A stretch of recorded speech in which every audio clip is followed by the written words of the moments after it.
from a recruiter and a hiring manager standpoint, because I've been, basically on both sides, we want to talk to people who have gone the extra mile, right? Because when you just show up and you say, hey, I want to get into this financial analyst role, and I'm expecting you to teach me everything I need to know, and I don't want to do any work ahead of time. I just want to show up, and I want you to give me a chance because I'm me. I'm going to empathize and say, it's not a bad thing to want.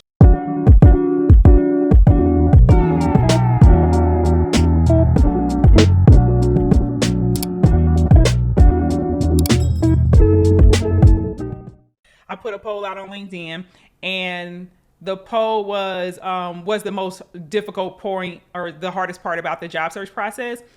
And I think 34%, it was either 34 or 36% of the population said getting interviews.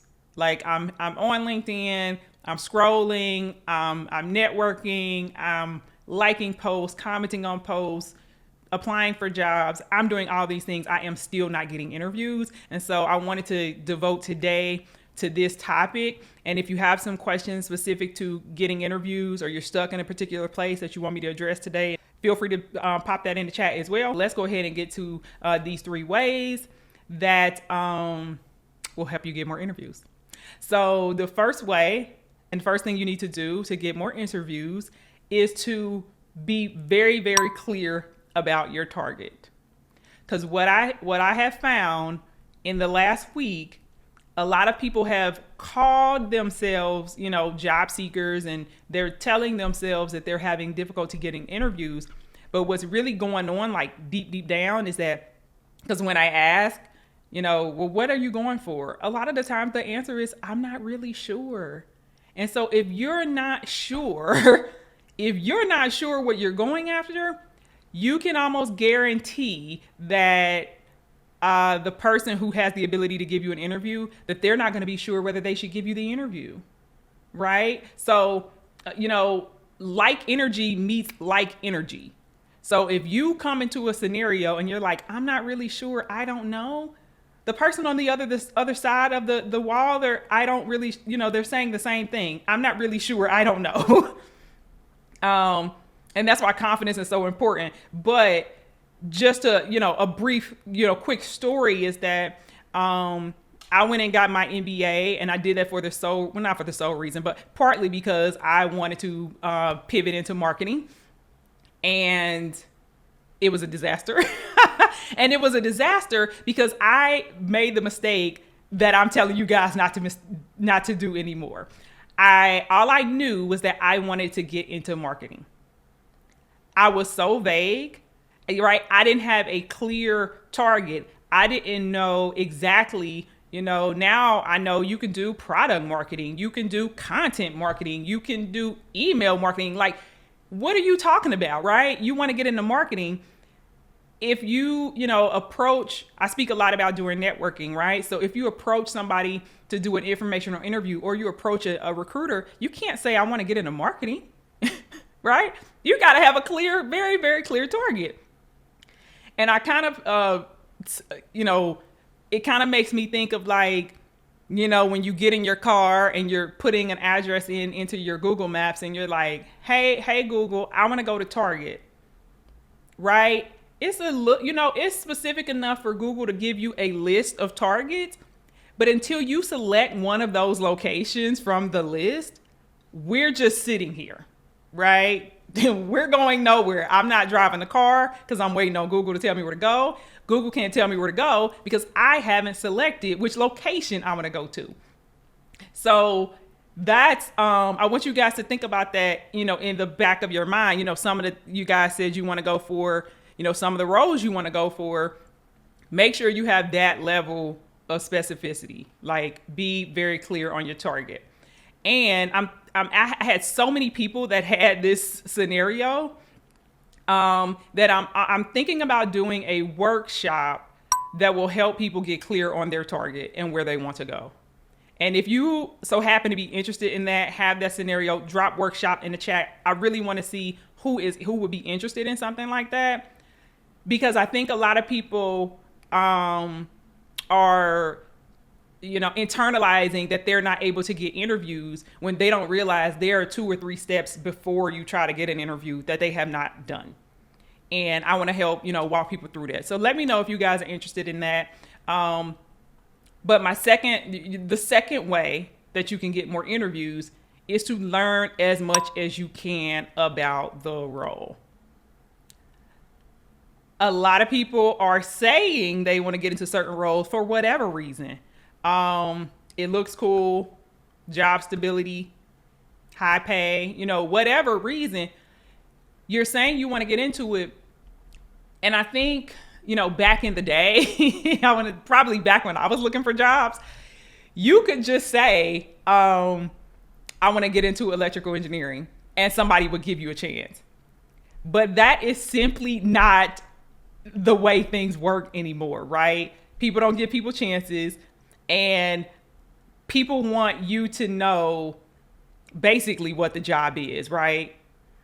And that's really the key to getting someone's attention, is that you're able to show that not only do I want to get into this field, but I've taken the time to study it, to talk to people who are in it, to learn as much as I can, so that when I'm given the opportunity, I might not have all the answers, but I'm in the ballpark. I know what we're talking about. And so I think that's one of the precursors to trying to get an interview. How much do you know about this role? Do you know what the day-to-day is like? From a recruiter and a hiring manager standpoint, because I've been, basically on both sides. We want to talk to people who have gone the extra mile, right? Because when you just show up and you say, hey, I want to get into, what's something somebody said? I want to get into this financial analyst role, and I'm expecting you to teach me everything I need to know. And I don't want to do any work ahead of time. I just want to show up, and I want you to give me a chance because I'm me. I'm going to empathize and say, it's not a bad thing to want, right? You're not bad for having that desire, but you have to think about it from the other's perspective. So as the hiring manager, what I hear is that this person, they're going to require a lot of hand holding, along the way. They don't necessarily have a go-getter spirit. They're going to be waiting on me to, lay out the path and tell them everything they need to know, when in reality, I'm hiring somebody to help me. To help me, sometimes that requires you coming up with ideas and helping the hiring manager, helping the recruiter see the path. So I think it's very important, in order to show up and convince people that you're here to help, you have to have already done some work on your own, for extra credit, right? You might not get the job, you might not get the project, but you have to have already put in the sweat equity in the event that you do. So, and drop some questions if you got it. Drop them in the chat if you have questions about that, because it can feel like a little bit of a cold call, right? We've all experienced, going about our business, and you get a phone call from an unmarked number, and they're like, "Hey, who am I speaking with?" I don't know about nobody else, but I take offense to that. I take offense to that. Don't call me asking me, who is this, essentially, right? You came looking for me. So it's the same thing as a job seeker, right? Don't go to the interview. Don't approach the hiring manager. Don't approach the recruiter and asking them, you're sitting back and you're like, what do you have to tell me? It's like, no, you came looking for them. So you need to have already done your homework, and you need to have something to offer. So, that's one of the main reasons is why you need to learn as much as you can, because you don't want to come off like a cold caller. You don't want to come off like a spam call, right?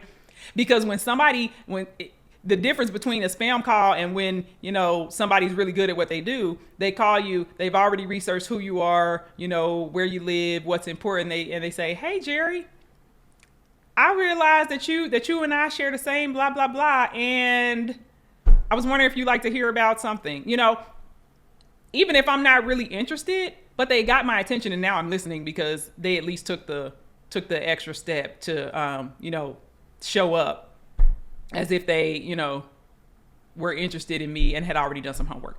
So today we're talking about 3 ways to get more interviews. The first way was to be very clear on your target. The second way was to learn as much as you can about the role before you even start applying, before you get into the interview. The third way is that you need to get some feedback on your candidacy, because feedback is where the improvement happens. Feedback is where the improvement happens. So if you've been applying for jobs, for 6 months and you don't have an ounce of feedback, your homework is to go get some feedback. And I don't care how you have to go about it, right? You might have to pay somebody to listen.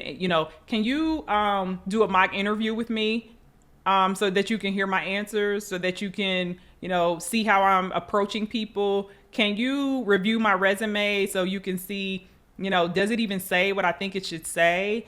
Maybe you have a trusted advisor, maybe you have a mentor, maybe there's someone working with you, a coworker, that you can say, I'm really trying to position myself as this type of role.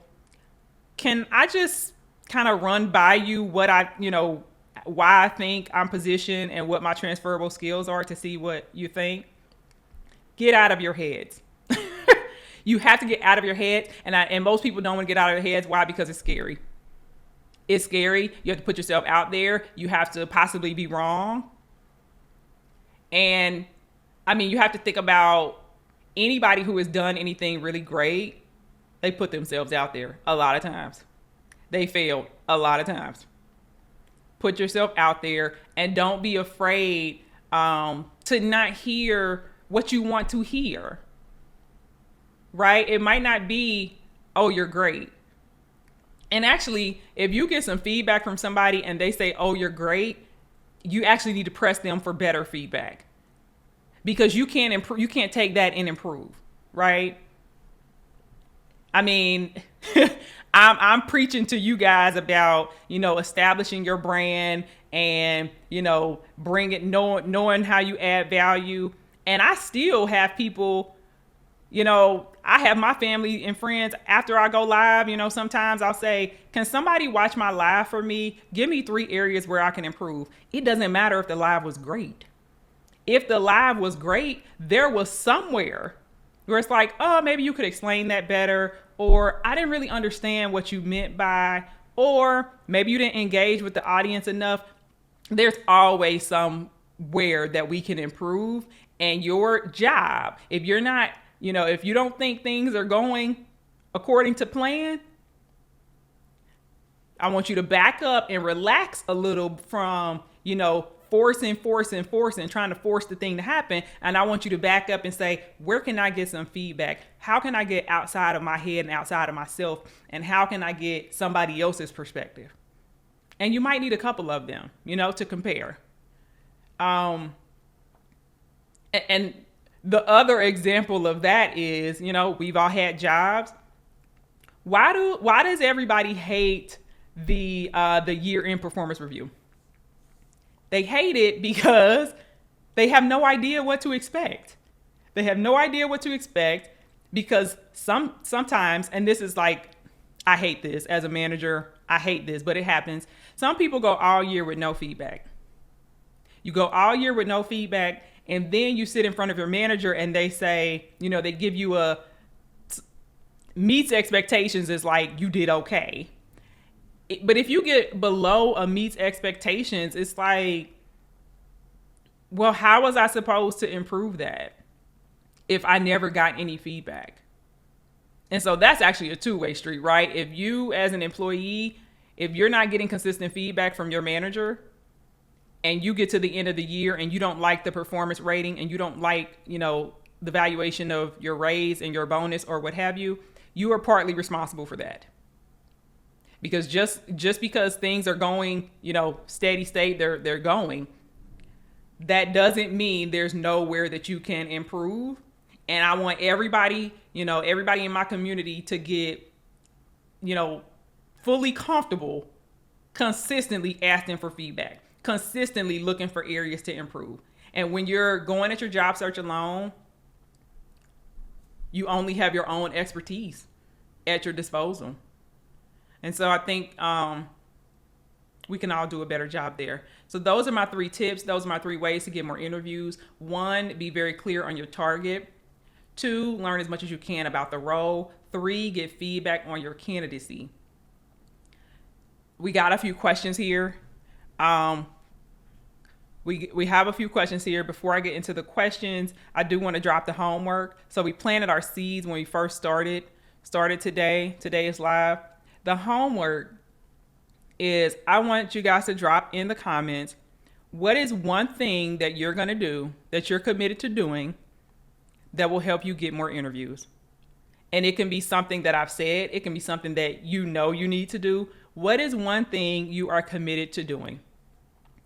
And I'm pulling you guys out of the shadows. I want you to drop it in the comments. And the reason I want you guys to do that, because I want you to get used to action, putting things in action.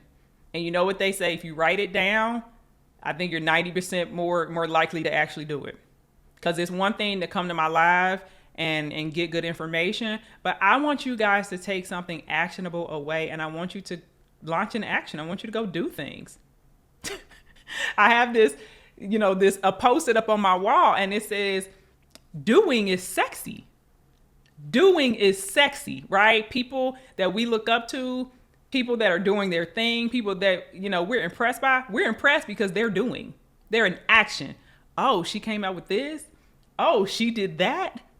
Oh, she's inviting us to this workshop. I mean, doing is sexy. I want you guys to get accustomed to doing. So I'm going to be looking forward to seeing those in the chat. And right before I get into these comments, I want to let you guys know that, of course, I am accepting new clients. And for August, there are 3 ways that you can work with me. Right now, I want you to drop "tell me more" in the chat if you want to know more about the different ways that you can work with me starting in August. Because I know some of you here, you need an individualized plan. And one of those ways of working with me is certainly getting that level of feedback that you need, and how to move forward from somebody who wants to see you win, who's not, I don't have any skin in the game, right? It's not like you're applying for my job. It's like, no, you have a desire to get a certain job, and I'm committed to helping you get there because I want to see you win. If you're new here, my name is Gerrie.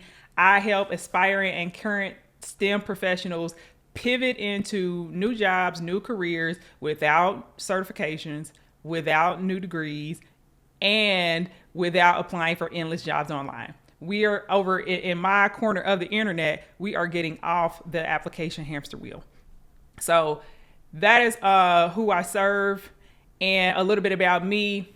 17 years of corporate experience. I think it's 18 years now.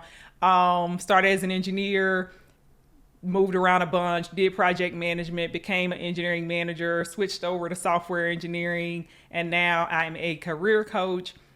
Because when I became an engineering manager, I realized, how much information I knew about the hiring process that I could use to actually help people on the other side who don't have access. Who don't have access to that information. And then I'm just really good at it. I'm amazing at helping people build their brands, connect their story and their background to where they want to go. So here I am, here to serve. That's all I got for today, guys. Thank you. Bye.